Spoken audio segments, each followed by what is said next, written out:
Shalom, selamat bergabung dalam program Baca Alkitab setiap hari. Saya berdoa semoga Bapak Ibu Saudaraku semua diberkati Tuhan melalui pendengaran dan perenungan firman Tuhan setiap hari. Selamat mendengar dan merenungkan. Tuhan Yesus memberkati.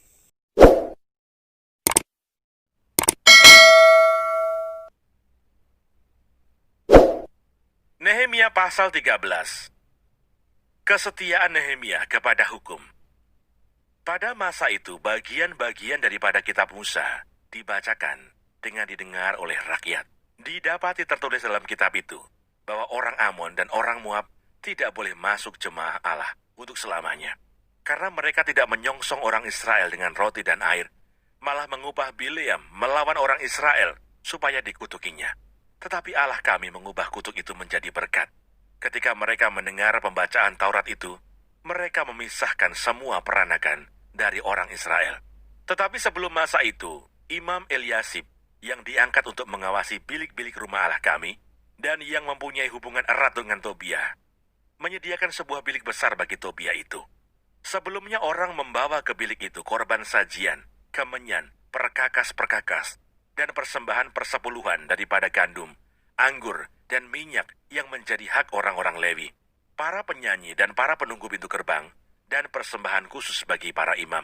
Ketika peristiwa itu terjadi, aku tidak ada di Yerusalem, karena pada tahun ke-32 pemerintahan Artaxerxes, Raja Babel, aku pergi menghadap raja. Tetapi sesudah beberapa waktu aku minta izin dari raja untuk pergi, lalu aku tiba di Yerusalem dan melihat kejahatan yang dibuat Eliasib untuk keuntungan Tobia. Sebab bagi Tobia ini telah disediakannya sebuah bilik di pelataran rumah Allah.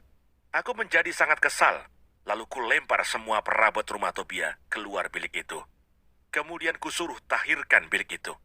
Sesudah itu kubawa kembali ke sana perkakas-perkakas rumah Allah, korban sajian dan kemenyan. Juga kudapati bahwa sumbangan-sumbangan bagi orang-orang Lewi tidak pernah diberikan, sehingga orang-orang Lewi dan para penyanyi yang bertugas masing-masing lari ke ladangnya.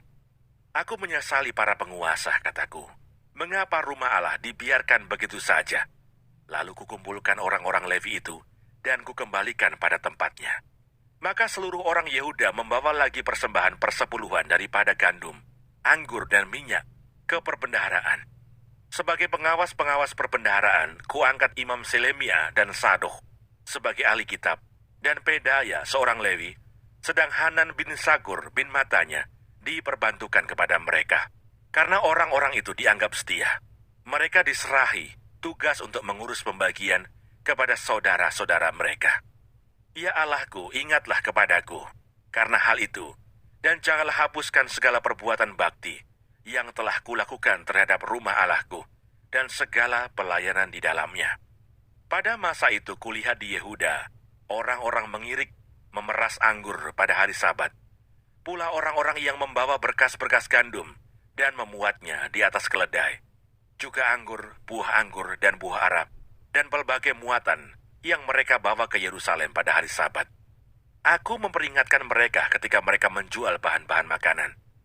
Juga orang Tirus yang tinggal di situ membawa ikan dan pelbagai barang dagangan dan menjual itu kepada orang-orang Yehuda pada hari Sabat, bahkan di Yerusalem. Lalu aku menyesali pemuka-pemuka orang Yehuda. Kataku kepada mereka, kejahatan apa yang kamu lakukan ini dengan melanggar kekudusan hari Sabat? Bukankah nenek moyangmu telah berbuat demikian, sehingga Allah kita mendatangkan seluruh malapetaka ini atas kita dan atas kota ini? Apakah kamu bermaksud memperbesar murka yang menimpa Israel dengan melanggar kekudusan hari Sabat? Kalau sudah remang-remang di pintu-pintu gerbang Yerusalem menjelang hari Sabat, kusuruh tutup pintu-pintu dan kuperintahkan supaya jangan dibuka sampai lewat hari Sabat. Dan aku tempatkan beberapa orang dari anak buahku di pintu-pintu gerbang, supaya tidak ada muatan yang masuk pada hari Sabat. Tetapi orang-orang yang berdagang dan berjualan rupa-rupa barang itu, kemudian bermalam juga di luar tembok Yerusalem 1-2 kali. Lalu aku memperingatkan mereka, kataku, mengapa kamu bermalam di depan tembok? Kalau kamu berbuat itu sekali lagi, akan kukenakan tanganku kepadamu. Sejak waktu itu, mereka tidak datang lagi pada hari Sabat. Juga kusuruh orang-orang Lewi mentahirkan dirinya dan datang menjaga pintu-pintu gerbang untuk menguduskan hari Sabat. Ya Allahku, ingatlah kepadaku juga, karena hal itu dan sayangilah aku menurut kasih setiamu yang besar. Pada masa itu juga kulihat bahwa beberapa orang Yahudi memperistri perempuan-perempuan Asdod, perempuan-perempuan Amon, atau perempuan-perempuan Moab. Sebagian dari anak-anak mereka berbicara bahasa Asdod, atau bahasa bangsa lain itu, dan tidak tahu berbicara bahasa Yahudi. Aku menyesali mereka, kukutuki mereka, dan beberapa orang di antara mereka kupukuli, dan kucabut rambutnya, dan kusuruh mereka bersumpah demi Allah demikian. Jangan sekali-kali kamu serahkan anak-anak perempuanmu kepada anak-anak lelaki mereka, atau mengambil anak-anak perempuan mereka menjadi istri untuk anak-anak lelakimu, atau untuk dirimu sendiri. Bukankah Salomo Raja Israel telah berbuat dosa karena hal semacam itu? Walaupun di antara begitu banyak bangsa, tidak ada seorang raja seperti dia yang dikasihi Allahnya dan diangkat oleh Allah itu menjadi raja seluruh Israel. Namun dia pun terbawa ke dalam dosa oleh perempuan-perempuan asing itu. Apakah orang harus mendengar bahwa juga kamu berbuat segala kejahatan yang besar itu, yakni berubah setia terhadap Allah kita karena memperistri perempuan-perempuan asing? Seorang dari anak-anak Yoyada bin Eliasib imam besar itu adalah menantu Sanbalat, orang Horoni itu. Oleh sebab itu, kuusir dia daripadaku.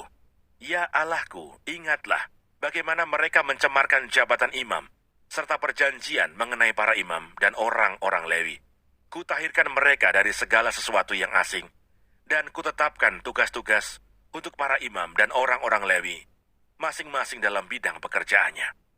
Pula kutetapkan suatu cara untuk menyediakan kayu api pada waktu-waktu tertentu dan untuk hasil-hasil yang pertama.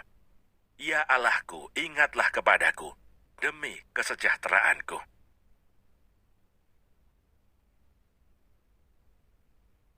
Kitab Ester. Ester pasal 1. Ratu Wasti dibuang. Pada zaman Ahasiweros, dialah Ahasiweros yang merajai 127 daerah, mulai dari India sampai ke Ethiopia. Pada zaman itu, ketika Raja Ahasiweros bersemayam di atas tahta kerajaannya, di dalam benteng Susan, pada tahun yang ketiga, dalam pemerintahannya, diadakanlah oleh Baginda perjamuan bagi semua pembesar dan pegawainya. Tentara Persia dan Media, kaum bangsawan dan pembesar daerah, hadir di hadapan Baginda. Di samping itu, Baginda memamerkan kekayaan kemuliaan kerajaannya dan keindahan kebesarannya yang bersemarak, berhari-hari lamanya, sampai 180 hari. Setelah genap hari-hari itu, maka Raja mengadakan perjamuan lagi 7 hari lamanya bagi seluruh rakyatnya yang terdapat di dalam benteng Susan, daripada orang besar sampai kepada orang kecil, bertempat di pelataran yang ada di taman istana kerajaan. Di situ tirai-mirai daripada kain lenan, mori halus dan kain ungu tua, yang terikat dengan tali lenan halus dan ungu muda, bergantung pada tombol-tombol perak di tiang-tiang marmar putih. Sedang katil emas dan perak ditempatkan di atas lantai pualam, marmar putih, gewang, dan pelinggam. Minuman dihidangkan dalam piala emas yang beraneka warna, dan anggurnya ialah anggur minuman raja yang berlimpah-limpah, sebagaimana layak bagi raja. Adapun aturan minum ialah tiada dengan paksa, karena beginilah yang diisyaratkan raja kepada semua bentara dalam, supaya mereka berbuat menurut keinginan tiap-tiap orang.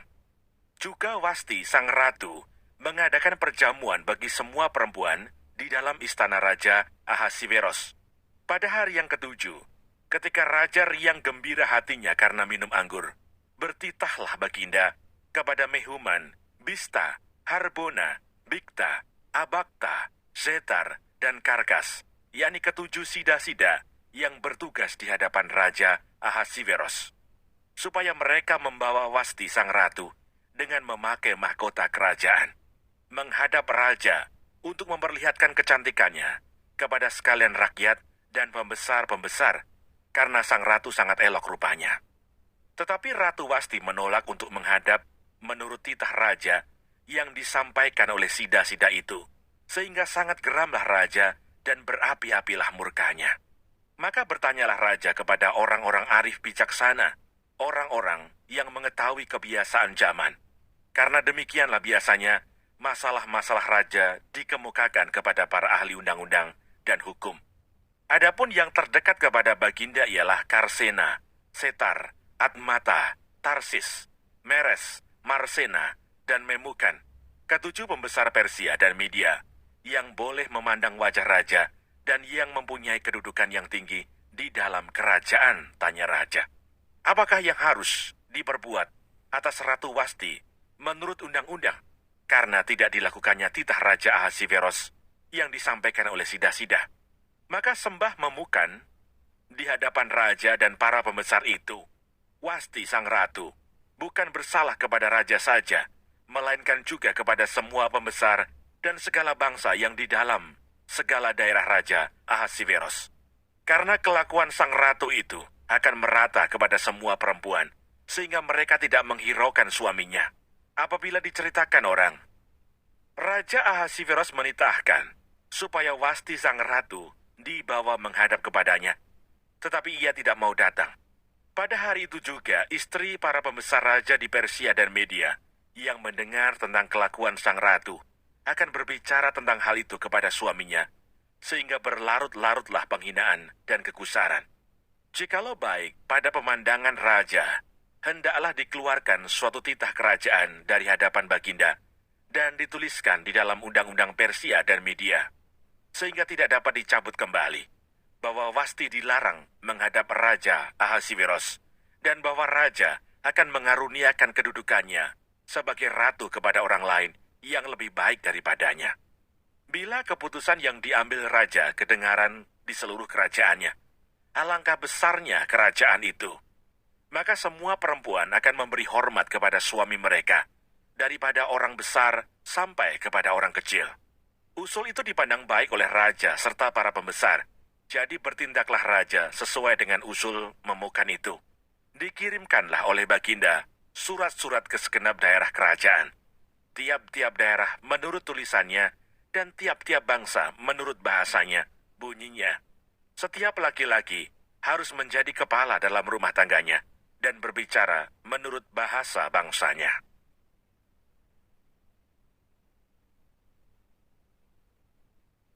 Ester pasal 2. Ester diangkat menjadi ratu. Sesudah peristiwa-peristiwa ini, setelah kepanasan murka Raja Ahasiveros surut, terkenanglah Baginda kepada Wasti dan yang dilakukannya, dan kepada apa yang diputuskan atasnya. Maka sembah para biduanda raja yang bertugas pada Baginda. Hendaklah orang mencari bagi raja gadis-gadis, yaitu anak-anak dara yang elok rupanya. Hendaklah raja menempatkan kuasa-kuasa di segenap daerah kerajaannya, supaya mereka mengumpulkan semua gadis. Anak-anak dara yang elok rupanya di dalam benteng Susan, di balai perempuan, di bawah pengawasan Hegai, sida-sida raja, penjaga para perempuan, hendaklah diberikan wangi-wangian kepada mereka. Dan gadis yang terbaik pada pemandangan raja, baiklah dia menjadi ratu ganti Wasti. Hal itu dipandang baik oleh raja, dan dilakukanlah demikian. Pada waktu itu ada di dalam benteng Susan seorang Yahudi yang bernama Mordekai bin Yair bin Simei bin Kis, seorang Benyamin yang diangkut dari Yerusalem sebagai salah seorang buangan yang turut dengan Yekonya Raja Yehuda ketika ia diangkut ke dalam pembuangan oleh Raja Nebukadnezar Raja Babel. Mordekai itu pengasuh Hadasa, yakni Ester, anak saudara ayahnya. Sebab anak itu tidak beribu bapa lagi. Gadis itu elok perawakannya dan cantik parasnya. Ketika ibu bapanya mati, ia diangkat sebagai anak oleh Mordekai. Setelah titah dan undang-undang raja tersiar, dan banyak gadis dikumpulkan di dalam benteng Susan, di bawah pengawasan Hegai, maka Ester pun dibawa masuk ke dalam istana raja, di bawah pengawasan Hegai, penjaga para perempuan. Maka gadis itu sangat baik pada pemandangannya dan menimbulkan kasih sayangnya, sehingga Hegai segera memberikan wangi-wangian dan pelabur kepadanya.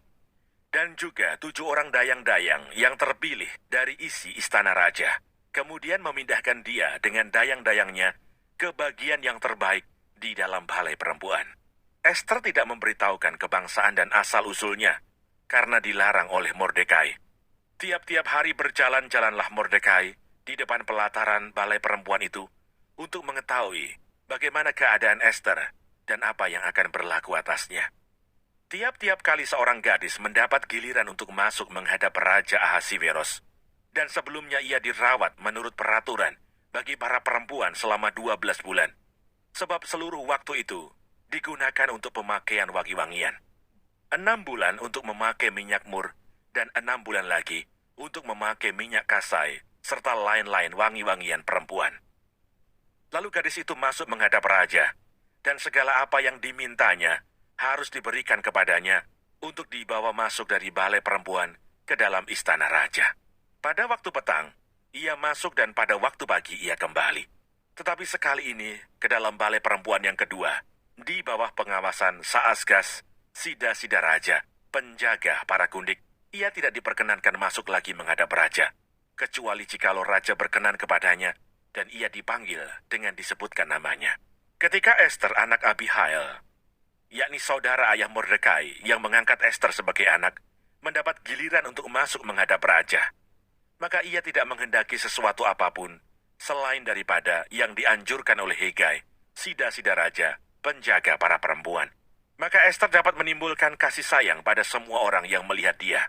Demikianlah Ester dibawa masuk menghadap Raja Ahasiweros ke dalam istananya pada bulan yang ke-10, yakni bulan Tebet, pada tahun yang ke-7 dalam pemerintahan Baginda.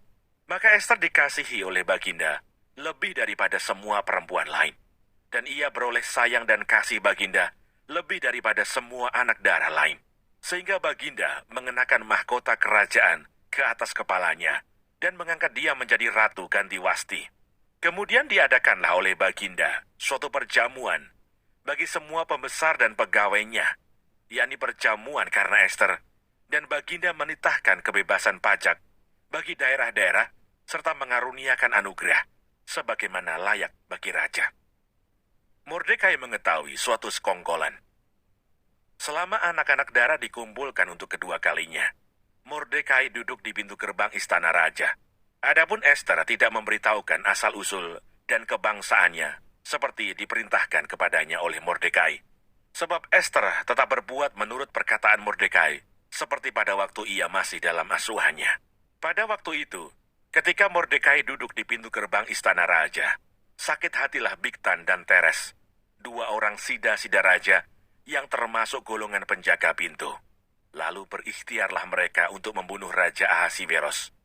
Tetapi perkara itu dapat diketahui oleh Mordekai. Lalu diberitahukannya lah kepada Ester sang ratu, dan Ester mempersembahkannya kepada raja atas nama Mordekai. Perkara itu diperiksa dan ternyata benar. Maka kedua orang itu disulakan pada tiang. Dan peristiwa itu dituliskan di dalam kitab sejarah di hadapan raja. Jangan lupa subscribe, nyalakan loncengnya, like, dan share. Terima kasih. Tuhan Yesus memberkati. Shalom.